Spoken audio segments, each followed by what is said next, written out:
Assalamualaikum warahmatullahi wabarakatuh. Salam sejahtera untuk kita semua. Sampurasun.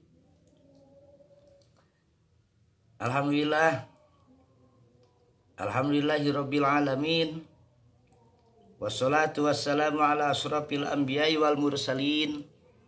Sayyidina Muhammadin khatamin nabiyyin wa imamul muttaqin. Wa ba'du. Hadirin yang berbahagia, marilah kita panjatkan puji syukur kehadirat Allah Subhanahu wa taala yang Maha Ghafur. Mudah-mudahan sholawat serta salam senantiasa terlimpah curah kehadirat Habibana wa Nabiyana Muhammad sallallahu alaihi wasallam beserta keluarga dan umatnya yang taat terhadap ajarannya hingga akhir zaman. Amin ya rabbal alamin. Alhamdulillah hari ini saya bisa bersilaturahmi dengan Sivitas Akademika Universitas Negeri Siliwangi Tasikmalaya. Wabil khusus saya bisa bersilaturahmi dengan ananda-ananda tercinta sebagai mahasiswa baru dan mahasiswi baru Universitas Negeri Siliwangi. Saya ucapkan selamat.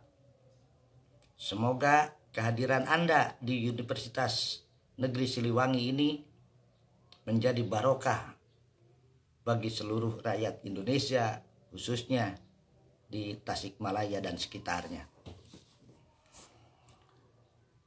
Kita patut berbangga, khususnya Ananda sebagai mahasiswa Siliwangi. Kenapa? Karena Universitas Siliwangi di dalam sejarahnya didirikan oleh para pejuang, oleh para aktivis yang rela berkorban demi memperjuangkan negaranya, negara kesatuan Republik Indonesia dari rongrongan kelompok-kelompok yang ingin merusak persatuan dan kesatuan bangsa Indonesia. Perjuangan mereka menggunakan moto yang kita kenal secara bersama dan populer di kalangan masyarakat Sunda khususnya, yaitu silih asa, silih asu, silih asi, silih wangi, silih mawangi, dan silih wawangi. Ini mengandung makna ketika Anda belajar di Universitas Siliwangi. Hal yang pertama Anda lakukan sebagai kader Siliwangi adalah melakukan silih asuh, yaitu saling bahu-membahu, semangat berjuang untuk melahirkan sarjana-sarjana yang mumpuni. Yang kedua, silih asa. Silih asa mengandung arti Anda di dalam melakukan pembelajaran di Universitas Siliwangi harus mampu meningkatkan kualitas sumber daya manusia yang dibutuhkan oleh bangsa dan negara tercinta Indonesia. Silih asih sebagai kampus perjuangan, sebagai mahasiswa Unsil, sebagai kader Siliwangi, Anda harus saling sayang menyayangi, kasih mengasihi sesama. Silih wangi, yaitu saling wangi, bahwa Anda harus menjadi manusia yang khairunas anfa'uhum linnas, yaitu manusia yang mampu bermanfaat bagi manusia yang lainnya. Dan silih mawangi, yaitu sebagai kader Siliwangi, Anda harus membawa nama baik, nama harum daripada alma mater Anda dimanapun Anda nanti berada. Dan silih wawangi, yaitu ketika Anda hidup keluar, selesai melakukan studi di Universitas Siliwangi dan Anda hidup sebagai apapun nanti di luar kampus, di tengah-tengah masyarakat, Anda harus menjaga nama baik, nama besar, kehebatan daripada perjuangan Siliwangi. Itu saran dan harapan saya untuk Ananda yang akan belajar di Universitas Negeri Siliwangi ini. Yang kedua, kita harus bersyukur sebagai bangsa Indonesia. Karena bangsa Indonesia ini adalah bangsa-bangsa yang beradab, bangsa-bangsa yang hebat. Sejarah mencatat kurang lebih ada 1.300 suku bangsa di Indonesia.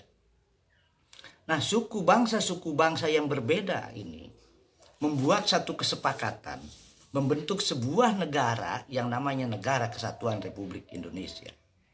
Ini patut disyukuri. Oleh karena itu, Indonesia didirikan berdasarkan kesepakatan. Dalam ilmu fikih siasat disebut Aqdun Ijtima'iyun, yaitu negara kesepakatan, sehingga Indonesia menjadi Darul Misak. Apa yang disepakati oleh bangsa di dalam mendirikan Negara Kesatuan Republik Indonesia ini? Satu, yaitu sepakat Pancasila sebagai dasar negara. Dua, Undang-Undang Dasar 45 sebagai konstitusi negara. Tiga, Bhinneka Tunggal Ika sebagai sikap hidup berbangsa dan bernegara.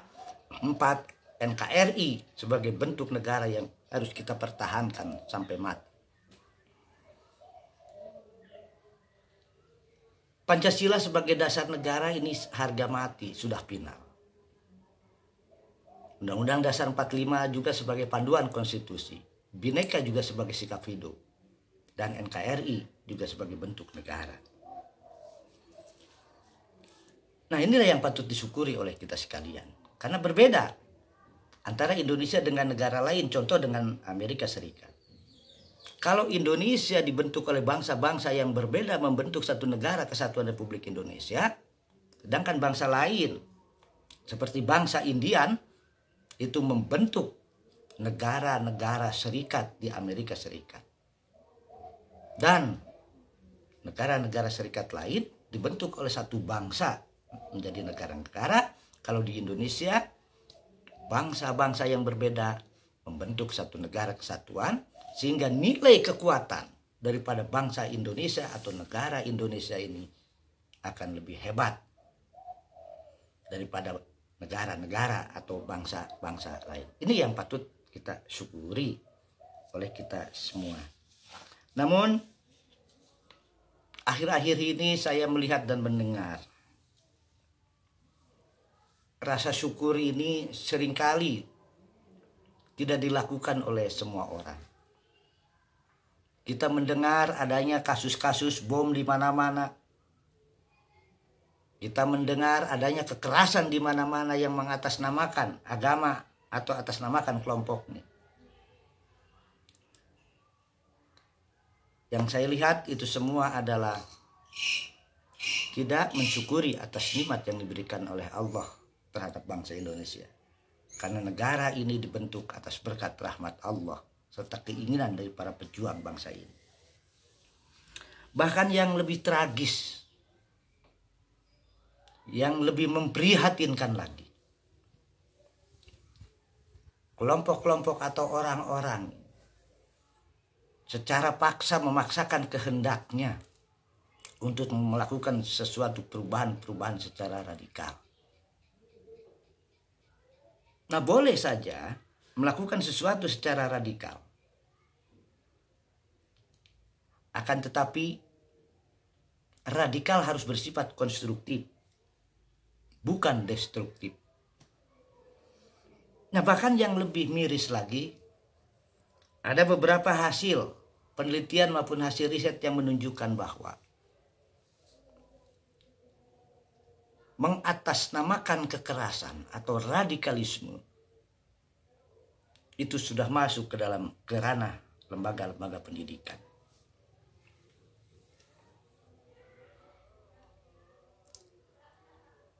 Salah satu diantaranya adalah masuk ke dunia pendidikan tinggi. Kenapa radikalisme ini masuk ke dunia pendidikan tinggi? Apakah tidak boleh? Boleh belajar memahami sesuatu, termasuk memahami ilmu dan agama secara radikal, boleh. Tapi yang tidak boleh adalah memahami hasil pemahamannya terhadap sesuatu secara mendalam itu dipaksakan kepada orang lain agar orang lain ini sama dengan kita. Ini yang tidak boleh. Nah, itulah radikalisme dekonstruksi, bukan konstruktif. Nah, oleh karena itu, keprihatinan kita dengan masuknya radikalisme ke kampus, terlepas daripada apakah metodologi risetnya, metodologi surveinya, klaimnya itu benar atau tidak, yang jelas kita merasakan adanya gerakan-gerakan radikalisme dalam bentuk teroris. Seperti kasus bom-bom yang akhir-akhir ini kita dengar. Kita lihat di dalam berita-berita itu sendiri. Nah, oleh karena itu ke depan, bagaimana kita mendudukan perguruan tinggi ini sebagai lembaga tinggi intelektual?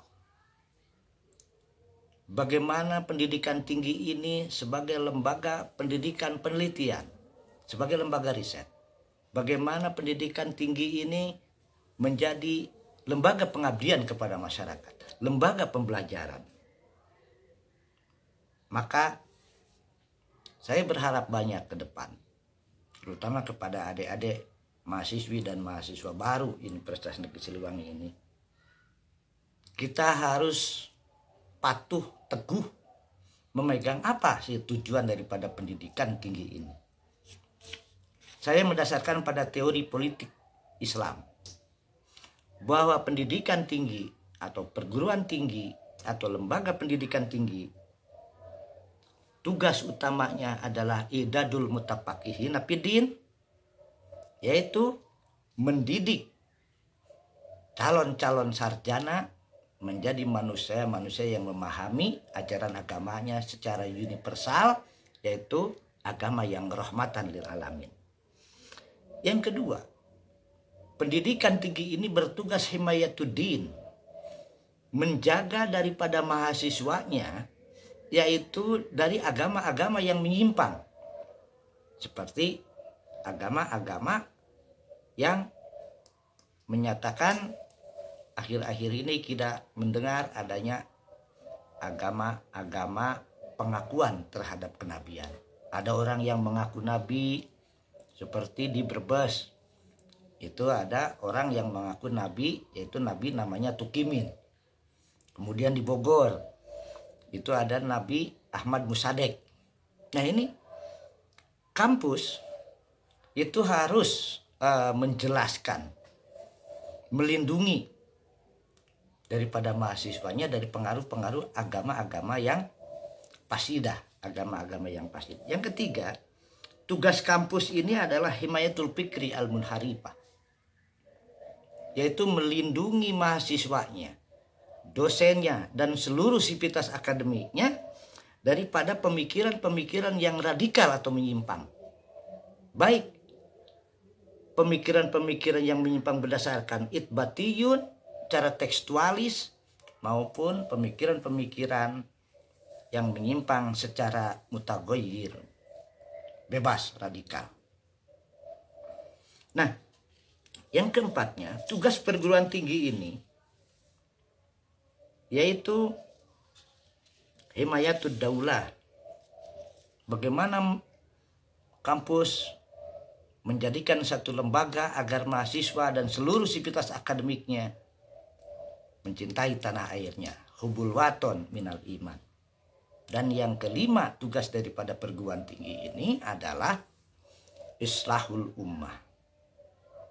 Bagaimana kader-kader Siliwangi kelak akan menjadi rijalul islah sebagai pelopor-pelopor kebaikan.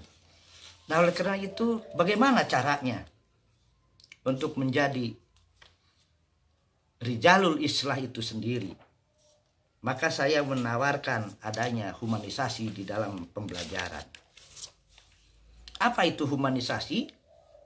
Humanisasi itu adalah bagaimana konsep mendudukkan manusia itu sebagai makhluk Tuhan yang harus diterima karena dilahirkan dalam keadaan berbeda-beda, sehingga perbedaan itu menjadi sunatullah yang harus diterima, dihormati, dan dihargai. Nah, oleh karena itu saya menawarkan refleksinya.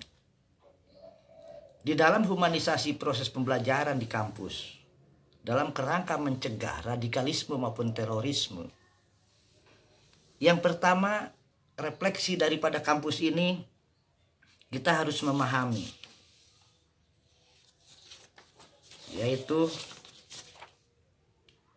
dari mana datangnya paham radikal ke kampus itu. Nah, ini catat. Yang kedua, siapa yang membawa paham radikal ke kampus itu? Dan yang ketiga, apa ciri-ciri radikal di kalangan mahasiswa, dosen maupun sivitas akademik? Jadi apa sih ciri-cirinya radikalisme? Mahasiswa radikal itu apa? Dosen radikal itu apa? Ini yang harus dikaji dan teliti. Khususnya di lingkungan sivitas akademika kampus Siliwangi itu sendiri. Nah, refleksi ini saya menawarkan harus adanya intervensi. Strateginya harus ada intervensi. Melalui intervensi program humanisasi di kampus. Apa yang harus diintervensi? Siapa yang mengintervensi? Apa yang diintervensi? Pertama, strateginya dari level rektorat. Rektor katakanlah sebagai pimpinan tertinggi daripada Universitas Negeri Siliwangi. Dalam rangka pencegahan radikalisme dan terorisme di kampus, saya berharap rektor melakukan satu kebijakan, yaitu menciptakan budaya damai di kampus.